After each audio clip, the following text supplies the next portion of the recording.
नमस्कार दोस्तों, स्वागत है आपका मेरे अपने यूट्यूब चैनल सपन कुमार लो क्लासेस में। दोस्तों, आज हम राजस्थान एक्साइज एक्ट की कुछ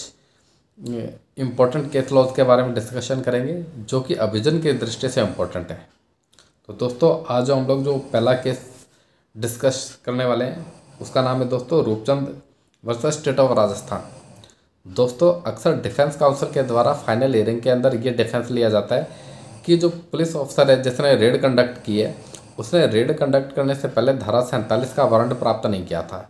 इसलिए जो उसके द्वारा जो रेड कंडक्ट की गई है वो पूरी की पूरी रेड जो है इनवैलिड है और इसी आधार पर मुलजिम को बरी करने के लिए वो न्यायालय से प्रे करते हैं और इस संबंध में कुछ 2005 के जो पुराने जजमेंट हैं उनको भी पेश करते हैं। तो दोस्तों, इस संबंध में बड़ा ही इंपॉर्टेंट एक जजमेंट है दोस्तों, वो है राजस्थान हाईकोर्ट का,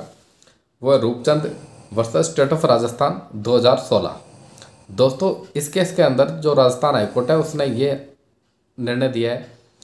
कि जो धारा 47 का वारंट है वो पुलिस अधिकारी के लिए प्राप्त करना मैंडेटरी नहीं है। ये मैंडेटरी है एक्साइज ऑफिसर के लिए,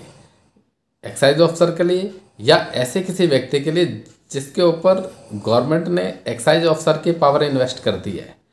तो इसलिए इस केस के अंदर जो क्योंकि रेड जो है वो पुलिस ऑफिसर के द्वारा कंडक्ट की गई थी और डिफेंस काउंसिल के द्वारा ये साबित नहीं किया गया था कि भाई जो पुलिस वाला है जिसने रेड कंडक्ट की है उसके ऊपर गवर्नमेंट ने एक्साइज ऑफिसर की पावर भी उसके ऊपर इन्वेस्ट कर रखी है। तो इसलिए जो रेड जो है जो पुलिस ऑफिसर के द्वारा कंडक्ट की गई थी उसमें किसी भी प्रकार की अवैधानिकता नहीं थी, क्योंकि जो धारा 47 का वारंट प्राप्त करने की जो मैंडेटरी शर्त है वो केवल और केवल एक्साइज ऑफिसर के ऊपर लागू होती है या ऐसे किसी व्यक्ति के ऊपर लागू होती है जिसके ऊपर राज्य सरकार ने एक्साइज ऑफिसर की पावर इन्वेस्ट कर दी है।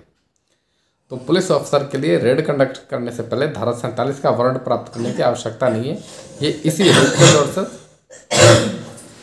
इसी Roopchand versus state of Rajasthan 2016 के केस में राजस्थान हाईकोर्ट के द्वारा निर्धारित किया गया। तो दोस्तों,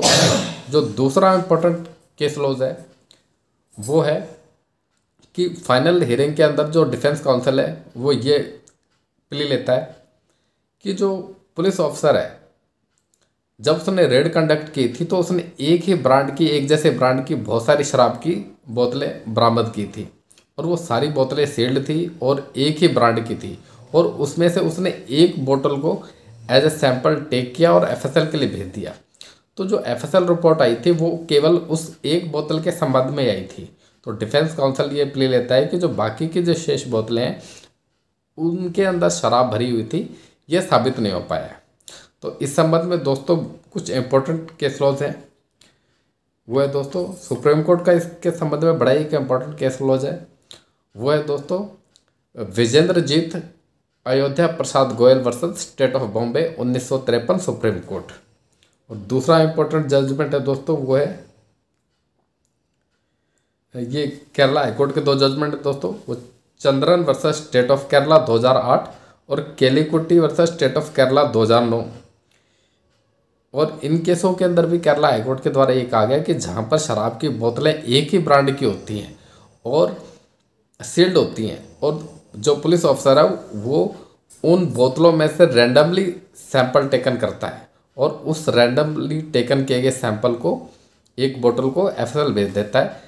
और एफएसएल रिपोर्ट जब ये कहती है कि भाई उस बोतल के अंदर शराब थी तो ये माना जाएगा कि भाई जितनी भी बाकी की जो सील्ड और एक ही लेवल की जो बोतलें थी, एक ही ब्रांड की बोतलें थी, उनमें भी शराब ही है। तो ये दो इम्पोर्टेंट जजमेंट है दोस्तों। इसके अलावा दोस्तों कई बार अभियोजन अधिकारी के द्वारा जो है एफएसएल रिपोर्ट को प्रदर्शित नहीं करवाया जाता है, तो एफएसएल जो रिपोर्ट है वो बिना प्रदर्शित करवाए ही साक्ष्य में समय भी पढ़ने योग्य है। तो इस संबंध में दोस्तों इम्पोर्टेंट केस है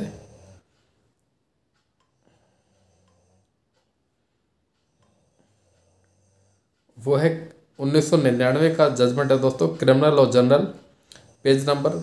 3446, हसन मुर्तजा उर्फ जॉनी बनाम हरियाणा राज्य। तो इस केस के अंदर ये निर्धारित किया गया कि जो एफएसएल रिपोर्ट है वो प्रदर्शित नहीं होने पर भी साक्ष्य में स्वयं ही पढ़ने योग्य है।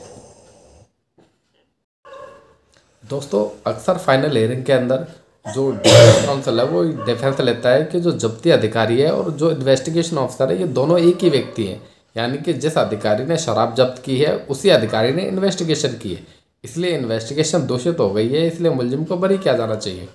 तो दोस्तों इस संबंध में बड़ा ही इंपॉर्टेंट जजमेंट है, वो है Latif Khan and others versus state of Rajasthan 2013 Rajasthan high court. दोस्तों इस केस में राजस्थान हाईकोर्ट के द्वारा ये फरमाया गया कि जो एक्साइज के जो अपराध होते हैं, जो शराब के जो अपराध होते हैं, उसके अंदर पजेशन ही इम्पोर्टेंट होता है। जहाँ पर मुलजिम की पजेशन से शराब बरामद कर ली गई है, वहाँ पर उसके बाद में जो इन्वेस्टिगेशन का जो पार्ट होता है वो एकदम फॉर्मल होता है। अगर मुलजिम के चैतन्य कब्जे से शराब बरामद कर ली गई है तो जो इन्वेस्टिगेशन का पार्ट है वो एकदम फॉर्मल होता है। इसलिए जो सीजर अधिकारी है शराब बरामद करने के बाद में वही उस मामले इन्वेस्टिगेशन करता है, तो वो एक फॉर्मल इन्वेस्टिगेशन होती है। तो इसलिए दोनों ही व्यक्ति एक ही हैं, जहाँ सीजर करने वाला व्यक्ति और इन्वेस्टिगेशन करने वाला व्यक्ति एक ही व्यक्ति है, तो वहाँ पर जो इन्वेस्टिगेशन है वो दूषित नहीं मानी जाएगी और इस आधार पर मुलजिम को बरी नहीं किया जाएगा।